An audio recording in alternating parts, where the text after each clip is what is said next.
Dana Barrett asked Dr. Venkman, why do you like being a Ghostbuster? He replied, same reason I asked you out, 'cause busting makes me feel good. Ugh, that's tasteless. No, ma'am, that's tasteless. Spooky. Movie review, bitches.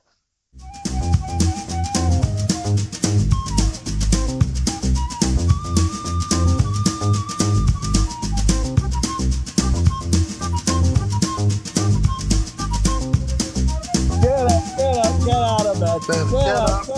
Get up, sleepyhead. Get out of bed.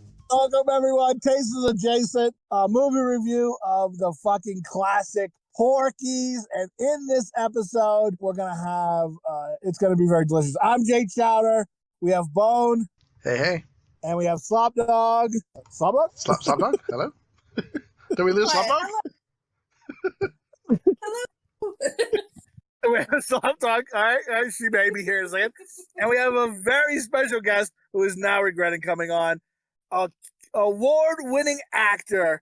You may know him as Frank, a.k.a. It's Crooked Frankie, Mr. Jack Mulcahy. Oh. I thought you left. I was like, he's not coming up. That is one of the worst intros I've ever got. But anyway. But I'm here, kids. I'm here. We keep it classy. Oh, no. Keep it classy. You are the best, Jack. You are awesome. And so Jack is here with us today to kind of, we're going to do our review. And this is a great movie from the 80s. I remember seeing it. We had HBO, of course. So this, Bachelor Party, the list goes on and on of movies we grew up watching. And it's a movie of a bunch of high school kids looking to just get laid. And in the process of trying to get laid, they run in different adventures, different things happen. One of the things happen is a place called Porky's, run by this real piece of shit. And he's just, and he backstabs the kids, takes their money, doesn't get them laid. And then they're going to we got to get this Porky guy back. So, anybody who hasn't seen it, highly recommend it. It is it's phenomenal. But I love how this movie, how it's just like you'd be hanging out with your friends. Like they do that egg scene, and you were there for that, right, Frank? The egg scene when they were doing the egg scene. I sure was, and I did learn a very good camera trick by that. But anyway, go ahead, and I'll tell you all about that. Go ahead. In this, they take the one egg, and they're like, they tried on Pee-wee. They throw one egg to the ground. Of course, it's it's a real egg. It's not cooked. Breaks on the ground, and they smash the hard-boiled egg in his head. Like, who else can we do this with? And Pee-wee's like, I gotta do it. So he does it to meat, but they of course give Pee-wee the 2 raw eggs, and he just gets raw egg all over Meat's head. And then Meat's I'm gonna kick your ass. And what were you saying about the camera trick on that, Jack? The camera trick? The line was, is that I'm dead. He goes, you're dead. And Pee-wee goes, I know. Anyway, so I'm standing with Tony at that point, and then when they spot him and say, that's our next victim, right, they go over and they do the job with Meat and what have you. And as soon as he puts the egg on his forehead, then I get blocked out by his arm completely. So it's one thing that I learned, because that was my first movie, that I learned to not block yourself out. But anyway, that was just like a small little camera trick that I learned on the spot. So, and this and Porky's 2, right, were your first 2 movies? And Porky's 2 is my second movie. Yeah. Mm-hmm. Yeah. How great is that? And I love how, even talking with you before, coming on here, how you just seem to have a love for these films. You didn't win awards, go on to do Brothers McMullen and go, I'm not going to talk about Porky's anymore. I can't have that. Yeah, I did in the past, but that's not me anymore. Like, you really, it looks like you hold the flag for these movies, right? Well, what's so funny about that, and let's flash forward to like about 13 or 14 years when I was at Sundance with Brothers McMullen, and the hype on this film was like just unbelievable, and the exposure was really tremendous, to the point where I just had to get away for a little bit and find like a nice little bar where nobody was going to bother me. And I'm having a drink, and some guy walks in, looks like Elvis Costello, which is what all fucking film critics look like anyway. And he walks up to me, and I go, oh shit, this guy just wants to talk about Brothers. And he goes, hey, dude, fuck Brothers McMullen. Let's talk about Porky's. Yes. And I said, Hell yeah. buy this motherfucker a drink. So and we sat and we talked about that like pretty much for a couple of hours. So yeah. And, it holds a very special place in my heart because it was my first, it was my second, and it was incredibly successful. So I knew that this kind of thing would be something that I could do. Right. And I just absolutely love the process. The minute that I set foot on a movie set, I'm seeing all the cables and seeing all these departments and wardrobe and makeup and electric. And it was just fascinating to a kid. It was like a citadel of knowledge for me. And, and then I was there for what was only supposed to be 2 weeks. And the people at 20th Century Fox liked me so much in the rushes. They asked Bob Clark to write me into the entire script. And there you go. So. Dude, that is great. I love the fact that guy's like, fuck Brothers McMullen, Porky's like, and then like, Brothers McMullen is good too. I love it too, but I agree with this guy. You know what I mean? And but I do love the stories of Brothers McMullen, man. How they have that, how he, how Burns had to like, work at one place, keep the door open, he'd like sneak back in to edit, and then the story I love too is how he wanted to get in the Sundance. So after all the work. Like he had to steal shots on the street without getting permits because he had no money and stuff like that. And like how he Robert Redford went for an interview and he's like, all right, I know when this interview's done, I got to go out this door and I can meet him at the elevator. I'm like, dude, that's like phenomenal shit. Because that's what you would do. That's what I would do with a sketch or something I was writing. I remember, Jack, hopefully this doesn't scare you off, but how he did that. And then he gave the tape to Robert Redford. And Robert was like, "Oh, look at it!" And then fucking the rest is history, right?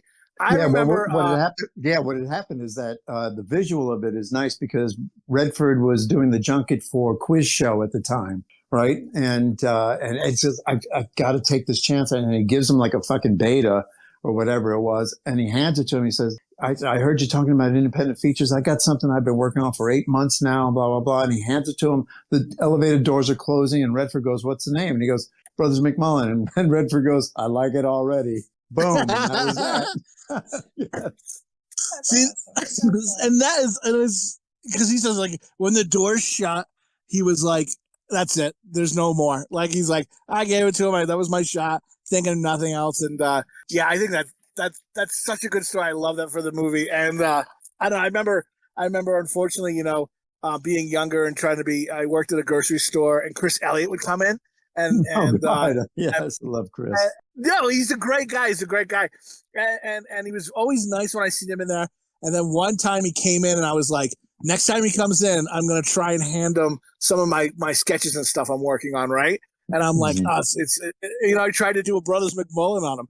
And I was like, and I had a buddy in the bakery. He's like, he pointed me to a set. He's like, he's down that aisle. I was like, awesome, fucking high five. I was like, I'm gonna do this shit. And I like went around and pretended I walked into him. Oh, Mr. Elliott, how are you? I'd already met him a couple other times there, And so I plugged into him, and he was very nice.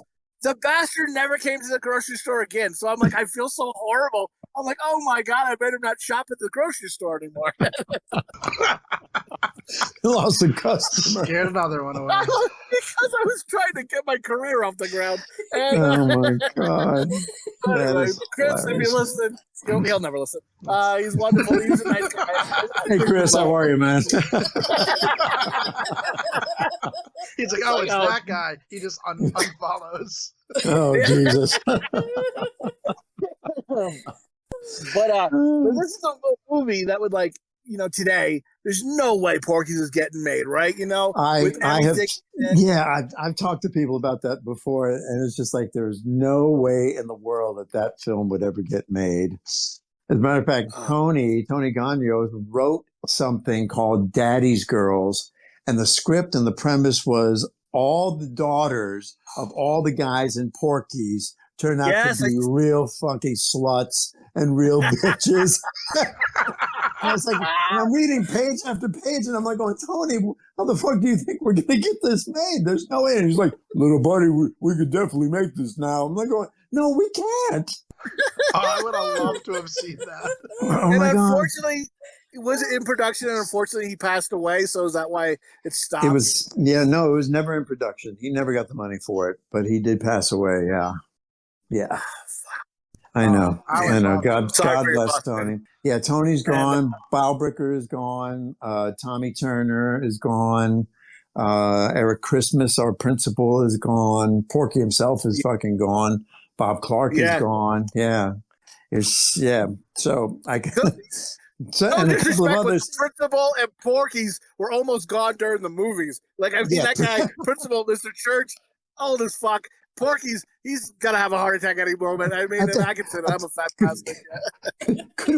Could we please call it a tallywhacker? This is so personal. And if you watch that scene, it's one take, one master take, and that's it. And when Boyd falls out laughing at the end, he pulls the phone down with him, which was not supposed to happen, but it was the button on a great gag. It was just, and then they zoom into Eisenhower's face. So good. That whole scene felt very Animal House. It was great. Like Animal House is another film that I absolutely love. Yes. And Porky's is one of those films that I remember watching, like we said, like Chowder was saying earlier, on HBO when we were way too young to be watching a movie like this. Like how old would you say? Oh, 7, 8. Like not understanding. And that's one of the things we do is we try to compare how different a movie hit when we were kids compared to now. Yeah. And now I completely understand the movie. Like I didn't understand most of the movie when I saw it as a multiple times as a kid. No, you just saw naked girls in the shower. Yeah. So it was like, yay, naked girls. That's how I thought high school was going to be. I was very disappointed. I know. It was so good. But, getting back, here's a wonderful story, is that in that shack scene, I think that was my first or second day on set. And when we're duped into thinking that we're all going to have a gangbang with Jerry Forever. And so we're standing there, and I'm completely balls-ass naked, and Bob Clark walks up to me. And he says, hey, so the people at 20th Century Fox, they like you so much in the Russians, they want me to write you into the script. So from this moment on, you had your SAG card. So say whatever you want on camera. And hey, good luck. And he walks away. And then I turned to Cyril O'Reilly, who I didn't really know very well at the time. And I go, what just happened? And he looked at me and he goes, fuck you, man. I'd never realized how hard it was to get a SAG card at that point. But here's this musician that just comes down for 2 days and he's a fucking SAG member already. It was pretty amazing. That scene is one of the best in the movie. It is. It's so good. Classic. It is classic. Yes. God. I had to make my son kept trying to come into the room when I was watching it, and he happened to walk in during that, and he's 6. So I was just like, I'm like, you got to leave the room, buddy. You got to go. He's like, why? I'm like, there's adult stuff going on in this movie. And he's like, what is it? And he's like, I'm like, no. No, please don't walk. And that's the scene. It's the when like she's moaning and stuff is when it came. Yeah. Oh God, that's so great. I would love it, Bo, if your kid's running around the house going, "Why do they call you Lassie?" And like saying like, "Whoa!"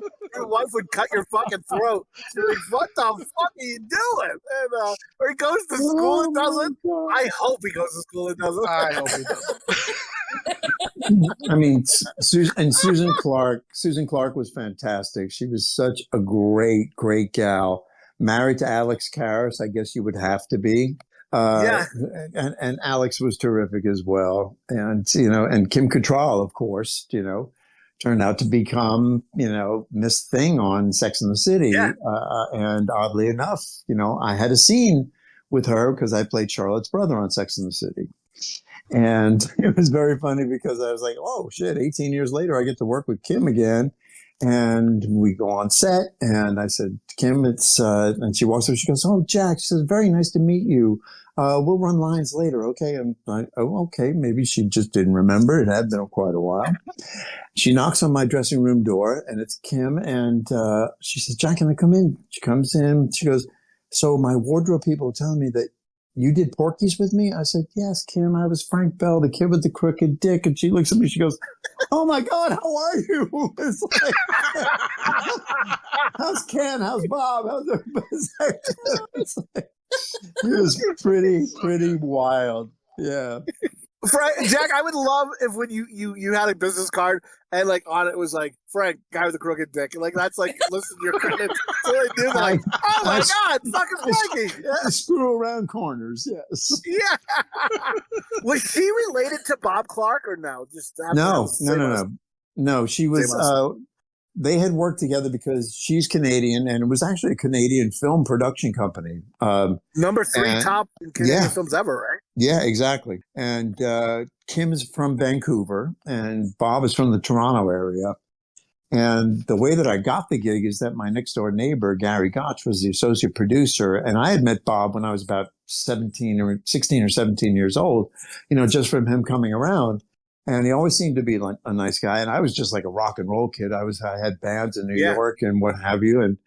And Bob had asked Gary about me as an actor. And Gary goes, well, I don't think, Jack's done much acting, but he is a musician. And at that point, this is like 10 years before we even shot Porky's, he's like, well, when I do finally get the money to do Porky's, that kid's going to be in it. And he fucking remembered. How about that? Dude, that's good. Dude, I know. It's hard to meet people like that in the business, right? Just a bunch of liars. It's true. Yeah, exactly. Everybody talks a big game, but they just never, come through. Or rarely come through, I should say. Did you ever play CBGBs? No. But I saw the Police before they were the Police at CBGBs. I saw Blondie before she was Blondie at CBGBs. Yeah, it's fucking fantastic. Yeah. I was doing most of the college circuit up in Columbia University and up through the Northeast Corridor there with my bands. Well, we did like towards the tail end when I was younger. Everybody's in a band, right? We had to play CBGBs like twice. Both times, 2 different drummers. They both forgot part of their drum kit. And we're like, what are you doing? And we had to borrow another drummer's kit. But we were like, oh my God. I hope it wasn't a snare, for Christ's sakes. No, I think once it was a snare, one he forgot his hi-hats. Oh my 2 different kits. Both drummers, like, what the fuck? Yeah. But we got to play CBs and we just wore it as a badge of honor. We may have not ever got signed or done shit, but we did that, and then I felt really proud of that. Yeah, and, man. Did we lose you? Nope. Oh, yes, he might have lost. I might have lost him for a second. That happens. There you go. He lives out. He lives in a trailer in the desert. So.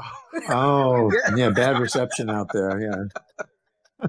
Well, so what happens is, Jack, I'm from Connecticut as well normally, but I now travel full time in an RV with my family, and I work remote, and it's phenomenal. I love it. But they give me a hard time about I live in the desert half the time, and so I'm in Arizona currently. Nice. And I love it. Living in the desert sounds great, and the scenery and the visit, but it's like the hobo showers and stuff I'm against. I like indoor plumbing. You know what I mean? I go to a truck stop, there's a hole, I look through it, you know what I mean? It's like Porky's, it's all coming full circle. I'm living Porky's every day. The glory hole. Oh, yeah, man. It comes through, I'm grabbing it. Had a mole on it. And that's it. I love that too. Is he's just that scene too. Is that they're all looking through the hole, and then Pee Wee's just there's a big lady for he's like, God damn it, will you move it, lard ass? Move your fat ass. Oh God. The way his friends look at him like, are you a fucking moron? What are you doing? And then he's like, fuck it. So Tommy, of course, is like, let's up the game. Puts his dick through the hole or tongue, and then they put the soap on it, so he puts the dick through.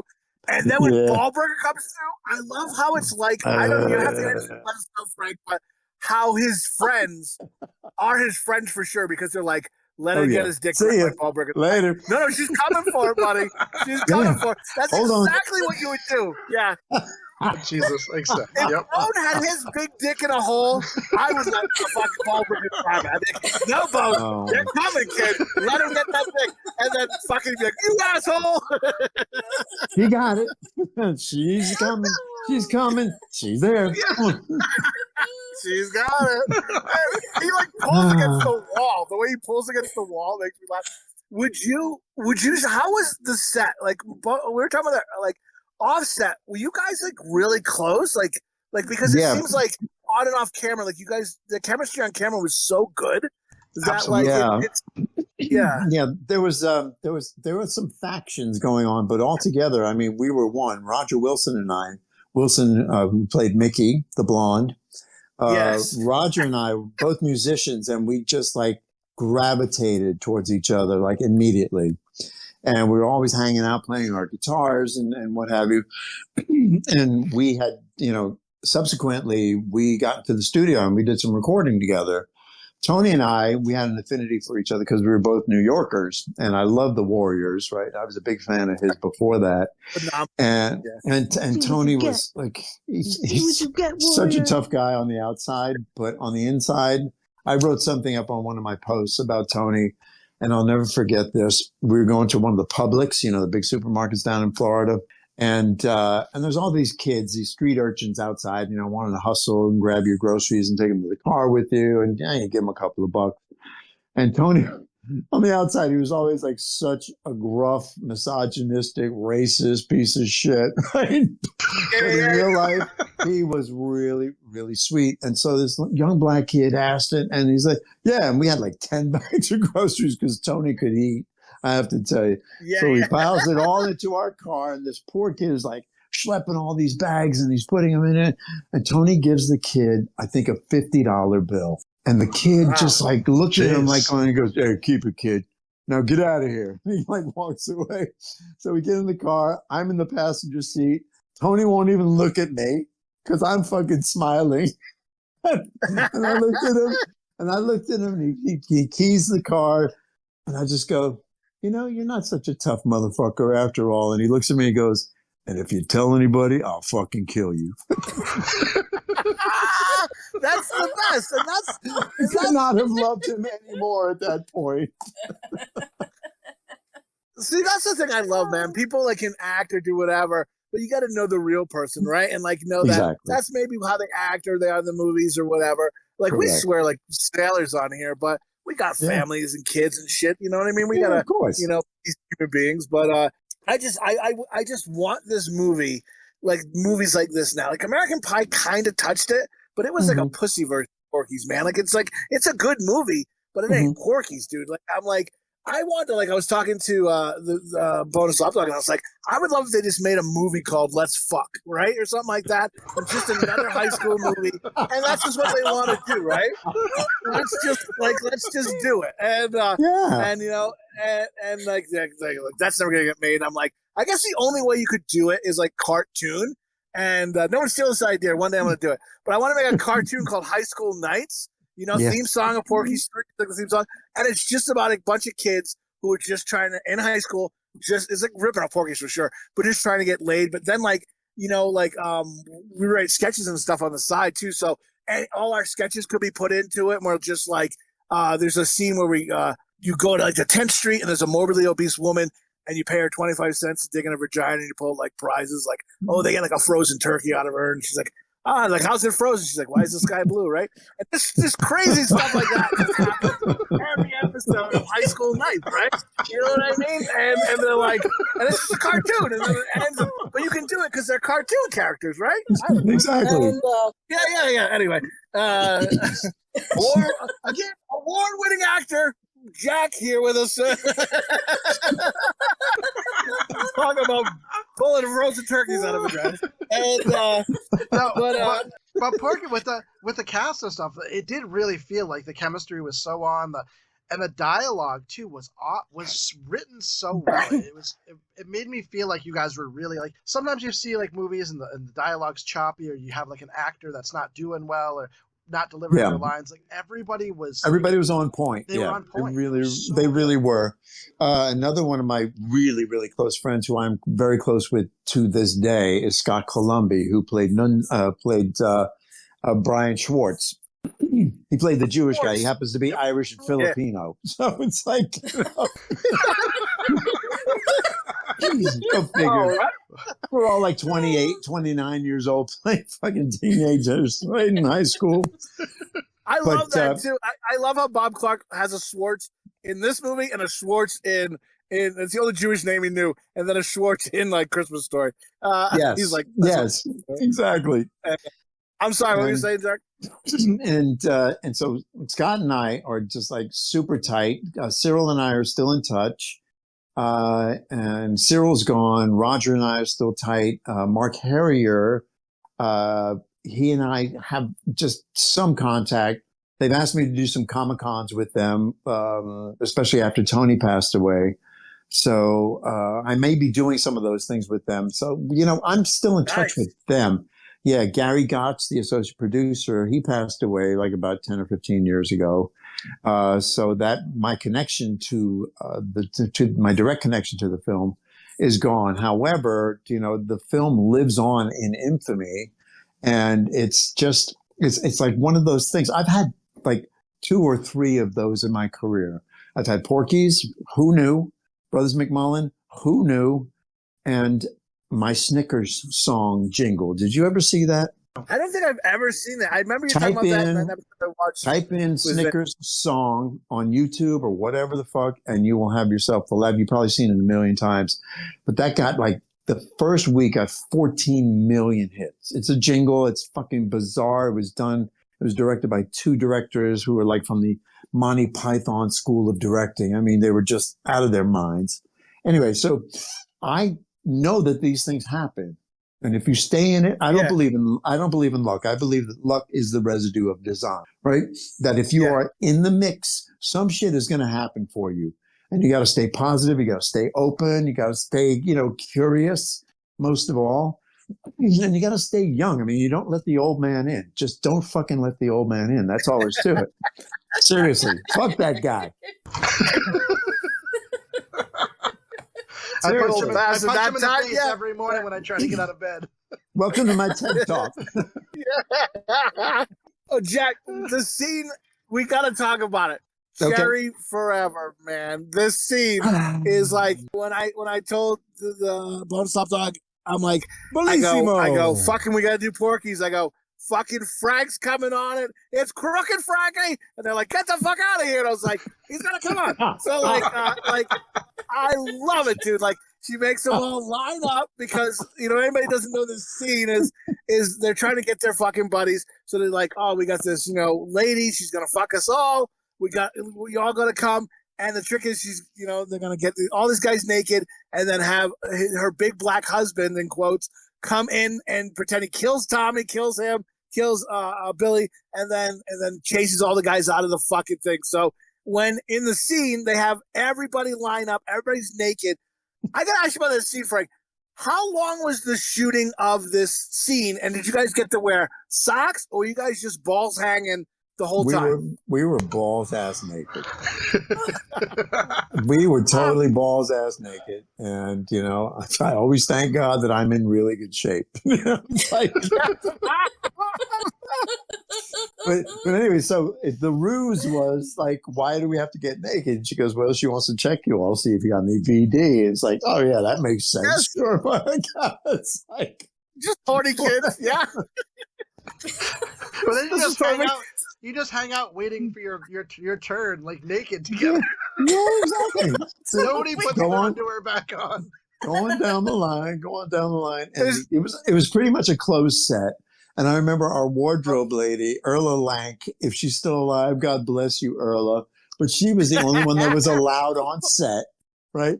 And it was fucking pouring that night.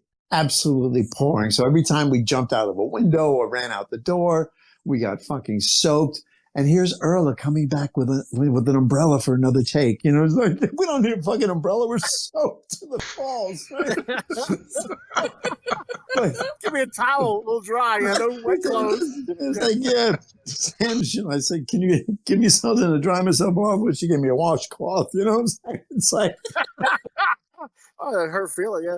And, but God bless her. That scene, it took us about 5 or 6 hours.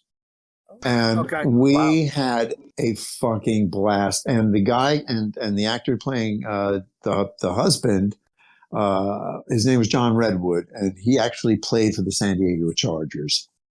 And I think Alex Karras had gotten him to play the part. So it all worked out perfectly because when they were filming, he couldn't fucking stop laughing. I mean, that was not a lie. Yeah. I mean, that was not any acting. He just could not help himself. And Bob thought it was great to catch that kind of footage. And it worked perfectly. You motherfuckers. What is this? Laughing in And then between. we're looking at each other like. That has scared the shit out of me. Oh, definitely. And when he broke through the door, it was just like, holy shit, gotta get out of here. I chose the window. Bob said, choose whatever exit you want, guys. And I took the window. I was like, fuck this. It was the closest thing to us. And Meat just keeps running. Meat, you just see Meat Oh, running yeah. off into the woods. Oh, Dude, yeah. but even before that, I love Mickey. He's laughing on the steps and blocking everybody. Oh, And the way exactly. that had to be Exactly, legit yeah. laughing, right? It's Oh, like, he was. and they had to push him to the ground to Oh, get he was. past Oh, it him. was fucking hilarious. I love Absolutely that scene. hilarious. Like, Beach runs through the fucking woods, just balls flapping, just get the fuck out of here. And Pee Wee, of course, runs down the road. And Yep. but yeah, Yep. but dude, that's one of my. It's such a funny scene. And then again, of course, when they line everyone up, that's where the line comes from. She's looking at everybody. Hello, Meat is deformed. And she comes to fucking Jack, and his dick is crooked. She's like, "Oh my goodness, Frankie? it's crooked, Frankie." Frankie. And then screw around corners. And I'm like giving it the double improvised? take. It's like, No, And this is that Pee Wee. improvised or is that legit? Yeah. That Oh was- my God, Pee Wee, when you well, my follow-up line was going to be, well, why don't you wait till I straighten out? You know, it's like, yeah. They but wouldn't give me that cut it. line. They cut that line. Oh. I know. I wanted that line so bad. Oh, that would have been phenomenal. Wait till I it straightens know. out. Yeah. I'd love to see the outtakes for that movie. Yeah, why don't you wait until I straighten out, baby?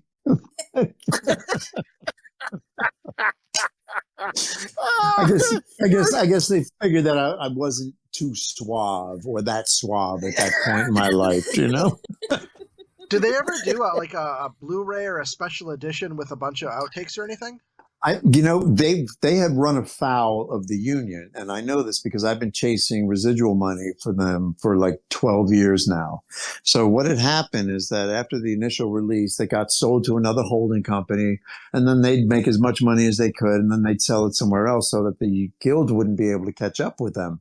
So we have like got 10, 15 claims out against whoever owns the fucking movie now, which is probably why you don't see it anywhere on any platform. And It's if you super do, hard. let me know. Yeah, we saw it on Freebie. You saw it on Freebie. Freebie.tv. Yeah. Okay. Good to know. Good to know. Just get We had those to go to hard bastards. copy. I'm gonna get paid. Yeah. Listen, Jack, if we ever get High School Nights made, you're in it, brother. You're in it. As what? The principal? I'm fucking 70 years old now. Jesus Christ. You can be a kid, who knows? And we'll do something. We'll do something. I'm still in good shape. Yeah, you're in great shape, dude. You'll be fine. And no, that's not happening anytime soon. No worries. We got no agents. You're safe. You're safe, Jack. And Most excellent. if I can forget my fucking cough under control here.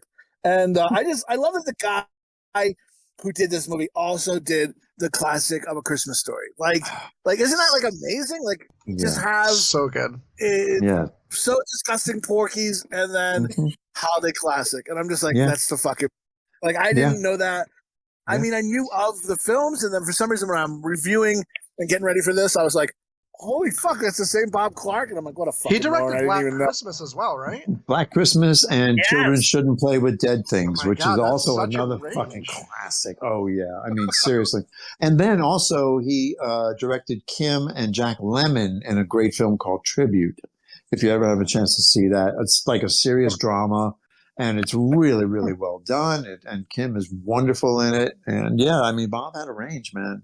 He had a fucking range, and he was killed by a fucking drunk driver on Pacific Coast Highway at like 4:00 in the morning. Bob didn't drink. The guy was drunk. Fucking went into the other lane and head-on collision, killed him and his son. Bob was coming home from a poker game. Yeah. And I was absolutely devastated because Bob had talked to me after the success of Brothers McMullen. He goes, "We have to do something, man." And I go, "Well, you tell me." And then he sent me the script for a film called The Ransom of Red Chief, which was like a really, really cool fucking script. And then that happened. And it was just, oh my God, yeah, it was real sad.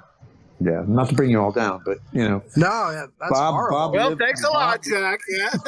Gotta no, go. that sucks, man. I'll leave you with that. But yeah, I mean, he lived a really, really wonderful and interesting life. And, I love seeing him in his cameo as the Ku Klux Grand Wizard in Porky's 2. That was him. Yes!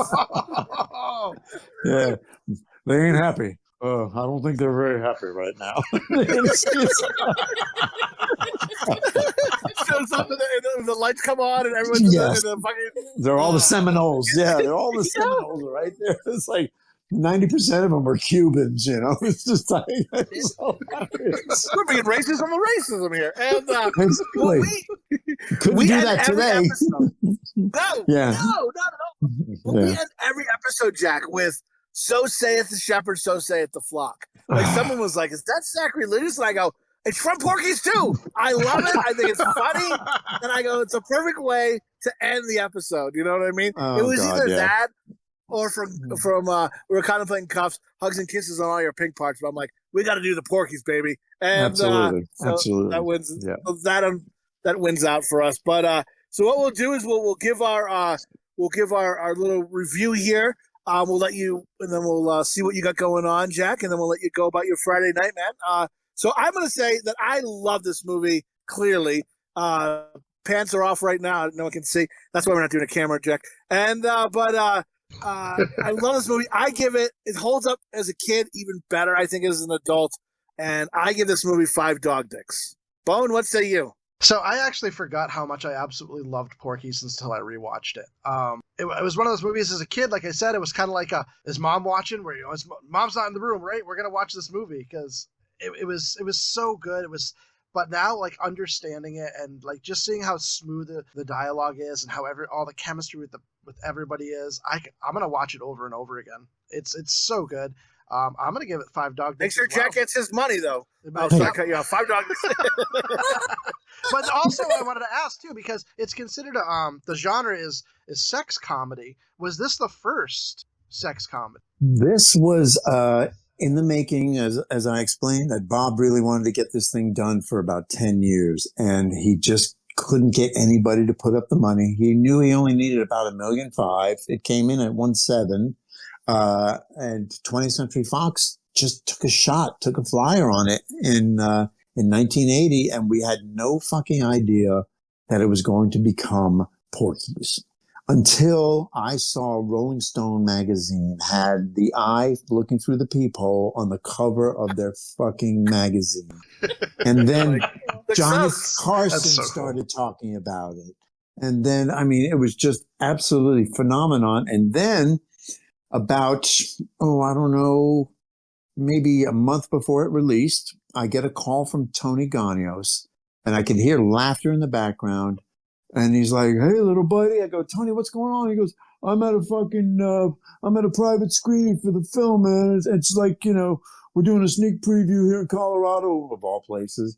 And he goes, "And we're fucking heroes, man. We're shooting the sequel in June. See you in Miami." Click. And I go, "What the fuck just happened?" And then a month later, then it released, and a month later, and then here we are. I mean, it made $200 million in 1982. That's insane.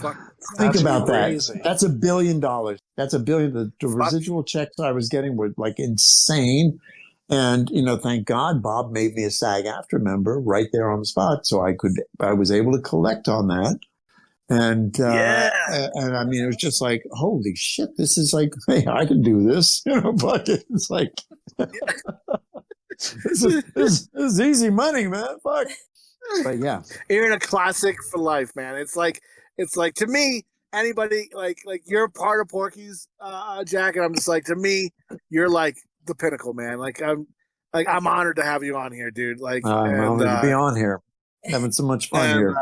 And so with that being said, Bone, you did give it 5 dog dicks, right? I gave it 5 dog dicks. I forgot how amazing this movie was. Like watching it, I just laughed the whole time. I'll keep It's watching like scene after. And Slopdog, what about you? How many dog dicks do you give it? I think I'm gonna give it not 5. I'm sorry, guys, not 5, but I'm gonna give it 4.5. 4 and a tip.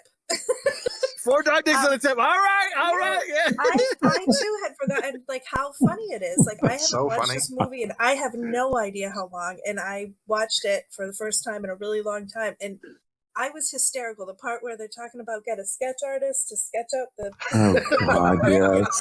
Oh my god, so funny. Have you seen this? Have you seen this? Yeah. Have you seen this prick? Have you seen this prick? Last scene hanging around in the girls' locker room.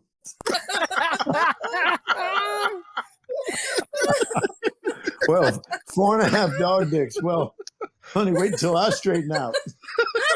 Yeah. You finally got to say it, Jack. I finally got to say it. He did it. And, Jack, what do you have going on, sir? Anything? Afterwards, we'll talk to you, and I'll put any links you want in the description. But just anybody listening, like, what do you got? I know you're in post production now. I don't know if you can talk about it, but what do you got going on? You want to plug your social media? Floor is yours, sir. Yes. I'm at Jack Mulcahy and Jack Mulcahy the Third on all social media platforms. You can just type my name and you'll find me. I just got back from Florida. I produced my first full-length feature. It's called Paul and Greg and Amelia, and it's a thriller, and it's about a threesome that goes horribly, horribly wrong. I'll leave it at that. And now I am in pre-production for a TV pilot called Combustion, which is about a high-powered sports agency and the specter of a tell-all book that's about to come out by some disgruntled former agent. And he's going to tell all the shit about this agency and all the athletes, and they can't find this guy. So it's kind of like that snake winding up the tree towards the bird's nest, with an awful lot of tension going on. And then after that, I've got a really, really big budgeted movie that I'm going to be producing sometime in February down in the Atlanta area. And that's a biography of of Payne Stewart, the very, very famous golfer. So that's what I got going on. Eclectic. And it's going to be good stuff. Yeah. Yeah. I want to see what happens with that threesome. Oh yeah. Yes, you do. I'm checking. I just found out that they had the first 20 minutes cut, and we're chasing some post-production money right now, which I think we can secure before the end of the year, and we should have it out. I would say sometime in the late spring. Really, awesome. Really excited about that. Oh shit! Somebody dropped out. Oh, it's the kid that there lives he in the is. desert. Chowder. There you go. God damn it. I'm so unprofessional. Jack, I'm so sorry. That's all I live right. in the desert. I shit in the bucket. Come on, man. That's all right. Fucking Walter White over here. Jesus Christ. Fuck. The fuck? Was that clear? Did everybody get his plugs and everything, Bone? Yeah, everybody got it. That was clear. You're the only one that dropped off. So Fucking, I'm a goddamn cunt. God damn it. And, fuck me. And, oh, fuck. Yeah, all good. Anyway. Man. All good. We roll with it. Fuck. And, he's like, I was on the most professional podcast ever. Bull fucking shit. And, god damn it. But, after that introduction, it just went downhill, I think. Motherfucker. And, we're at, and you can catch us. Bo, did you plug us or do our thing? No, I'll plug us. So you can follow us on Spotify, Apple, wherever you get, YouTube, wherever you get your listen to podcasts. Check us out on Instagram at Tasteless Adjacent, at X on Tasteless ADJ. And yeah, just check up, see what's going on. We got a Halloween movie marathon going on right now. We'll be putting out one horror movie per week. Oh, nice. So nice. like, I did a horror movie back in 2000 called Infested, and it's a really, really, really bad film. So I'll probably love it. Yeah, it's one of my favorites. So if you want to play it, that's the name. It was written and directed by Josh Olson, who actually wrote A History of Violence. He's an Oscar nominee, and Josh is like really cool. We're still in touch, but that film was a horror and a horror film. So it's like, yes. Maybe we'll have to check that out. Put that in the fucking mix. Infested. Yeah, it's a goof on the Big Chill. He hated the movie Big Chill, so he decided to kill all the characters in the Big Chill. Dude, I'm checking that out. Definitely Cars check my it jam. out. Yeah, That's my jam. Definitely. That's your jam, baby. Yep. No. he has a teenage boy. Oh boy. Oh, that explains everything. We're like, oh no. He's got Don't go in Porky's the playing in the background.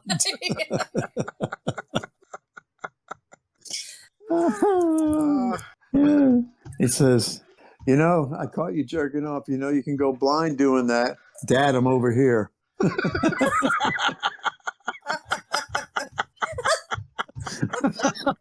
Oh, that's great. So what was the name of that movie, Jack? That the threesome gone wrong? Paul and Greg and Amelia. Paul, Greg, and Amelia. I'm really interested in that. Yeah. It's going to be really, really good. The actors are just absolutely fantastic. And there he goes. Is he coming back? Where'd he go? Yeah, there he is. God damn it. All right. All right. You're back just in time to sign off. Here we go. So again, check out everything, I guess. God damn it. P1IPoo.club will bring you to the YouTube page at P1IPoo on X and Instagram. And Jack, thank you for coming on and dealing. Well, I guess their bonus level are good. Thank you. Thank you so much. Yeah. Yes, thank you. We loved having you on. We love the insight into Porky's. Just one of those movies that we grew up loving. So you guys have been fantastic, and thanks for the opportunity. I had quite a bit of fun and a lot of laughs. So, and I'll try and get you that. Fucking legend. Appreciate it. We'll see thank you, sir. Have a good day, Jack. You want to sign it off? Sign it off. Have a good night. Have a good night, folks. So saith the shepherd. So saith the Lord. And the flock. Thanks, everyone, for listening. Have a good night, everybody. Good night. Bye-bye. Bye. Thanks, Jack. What are you, some kind of dog, Dick? Dick. Hey, guys. Jack, how are you, sir? hey, how's it going? How's it going, guys? Great. Thank you so much for coming on, man. We greatly appreciate it. Yeah, man. Nothing to do on a Friday night. Yeah. Yeah. Well, you may after the podcast, you may go, I wish I did something else. So we'll see. We'll see how it goes. We shall see.